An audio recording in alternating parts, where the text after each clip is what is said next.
Ne balimaw aw ka foli bɛ yan nɔ ni i bɛ fɛ ka Facebook sigi i ka welewelekɛlan kɔnɔ ka ale la ɲɛnamaya i bɛ don Play Store kɔnɔ k' i tɛgɛ digi ale kan k'o dayɛlɛ i bɛ i ɲɛ kɔrɔta ka taa sanfɛ kɛnɛla bilalen min filɛ nin ni a bɛ f'o ma ko champ recherche i bɛ i tɛgɛ dugu kan ka Facebook sɛbɛn ni i tɛ se sɛbɛnni na micronin ja filɛ nin i bɛ se k'i tɛgɛ digi micronin kan ka a fɔ i da la o mana kɛ i b'a sɛbɛn Facebook o bɛ bɔ ka bila i ɲɛkɔrɔ kɛnɛ binkɛnɛnaman in ko installer ni o ye k'a sigi i ka welewelekɛlan kɔnɔ i b'i tɛgɛ dugu kan k'o dayɛlɛ o la a bɛ sigi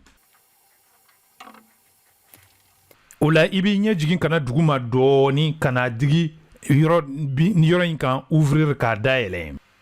i b'i ɲɛ jigin dɔɔni ni a sɛbɛnnen bɛ nansarakan na créer un nouveau compte ni o ye ka compte kura ka se k'o lawaleya Facebook kɔnɔna la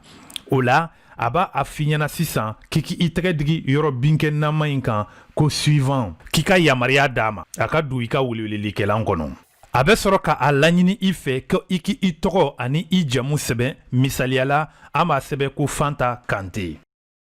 i bɛ sɔrɔ k'a digi binkɛnɛnaman in kan ko suivant ko i k'i si hakɛ k'i ko o don an bɛ misaliya ta an b'a kɛ le 10 février kalo tile 10 1990 o mana ban i bɛ sɔrɔ k'a digi nin yɔrɔ binkɛnɛnaman in kan ko suivant k'i ye muso de ye wa cɛ de ye wa walima i ye mɔgɔ suguya wɛrɛ an b'a digi ko an ye muso ye ka sɔrɔ k'a digi suivant kan ko an k'an ka nɛgɛjuru sira o la i ka nɛgɛjuru sira yɛrɛ i b'o o don walasa n'i ka compte bloquera don min na i ka se k'a lasɔrɔ lafiya la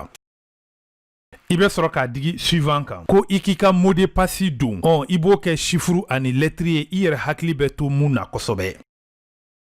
i bɛ sɔrɔ k'a digi yɔrɔ binkɛnɛnaman in ka suivant a bɛ sɔrɔ k'a ɲini i fɛ sisan ko i bɛ fɛ ka compte jumɛn k'o sugandi i ka adresse email an bɛ an ka nin sugandi Lenatech o y'a sɔrɔ compte bi i bolo i b'a digi suivant i bɛ sɔrɔ k'a digi inscription kan i ka compte a créer a bɛ lawaleya ka bila i bolo a ye kɔdi bila ka na k'i ko o kɔdi don walasa i ka don i ka compte kɔnɔ a bɛ sɔrɔ k'a fɔ ko nin kunnafoniya mun filɛ nin ye k'i sɔnn'o ma i b'a fɔ ko awɔ o la